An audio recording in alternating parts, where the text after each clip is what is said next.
algorithm controlling the subscriber gap between T-Series and PewDiePie.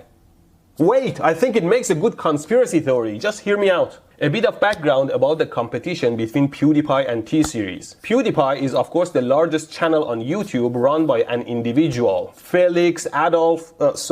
Arvid Ulf Kjellberg. T-Series now is the second largest channel on YouTube, right behind PewDiePie. It is a large Indian Bollywood company that owns a lot of song titles and movies. T-Series didn't come out of nowhere, of course. They were this massive company that helped create tons of movies and songs over many decades. So they have this arsenal of content from years of production. Then they created their own channel and started dumping all this content into their channel. It's like Warner Brothers that has its own channel with 6.6 million subscribers. Just that Warner Brothers doesn't have like a dozen of popular songs in every video. This, combined with a sudden access to fast mobile internet for Indians, resulted in a flood of Indian viewers and caused a fast growth for T-Series. This new access is great for everybody. All of a sudden, all the YouTube creators get a lot of new views from Indian viewers. Good internet access is also an essential part of democracy in today's world, and every country should have it. That's why in dictatorships, the first thing they do in an unrest is to cut the internet so people can't communicate.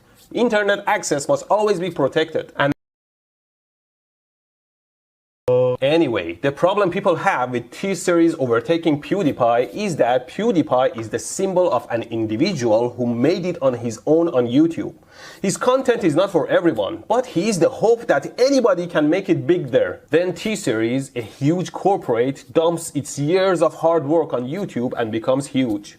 They have worked for many years and created tons of content, but it feels like using those assets, they are buying their way up to the top. This is what's annoying about this situation and why individual creators like me prefer an individual to be on the top.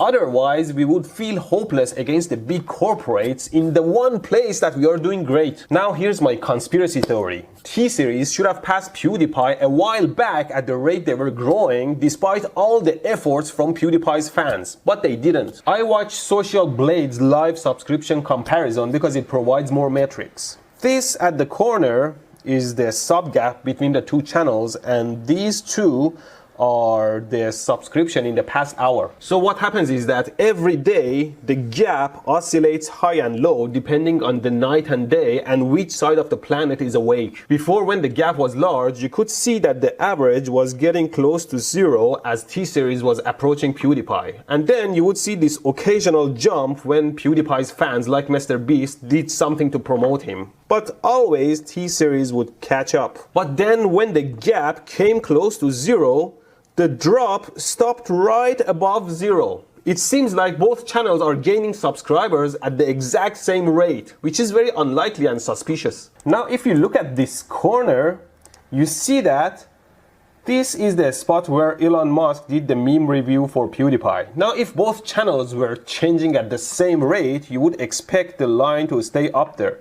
But it rushes back down to stay close to zero. The spikes you see in subscriber here is the result of the YouTube's daily audit. And for some reason, it happens to be always in T-Series' favor, as you can always see a negative spike in subscriber gap. But that's another. And be number one? Let me explain. PewDiePie was number one, but T-Series was growing fast at some point, but was well behind.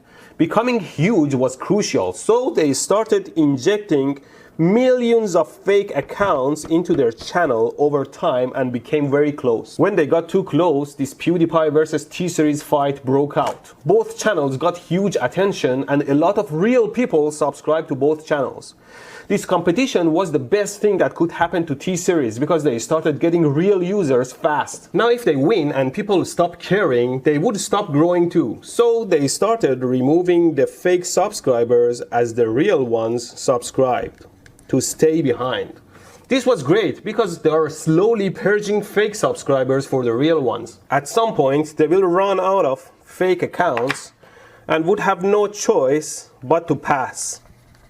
But no, actually, they can keep the competition going for a bit longer by injecting fake subscribers into PewDiePie. And when they finally run out of all the fake accounts, they have no choice but to pass. At that point, they can leave all the fake accounts for PewDiePie and YouTube will purge them over time, or they can slowly remove them and the gap becomes massive. I'm not even mad. This is an impressive technique. T-Series is using PewDiePie to catapult themselves to #1.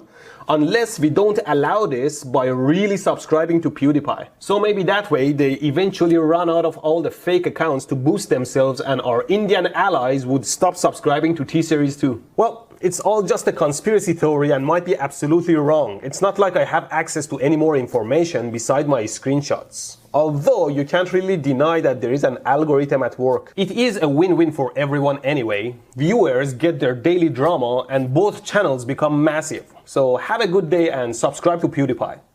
Is it possible that it's not T-Series but YouTube trying to get rid of Kjelberg as their #1? Nah, I don't think YouTube would commit such treason.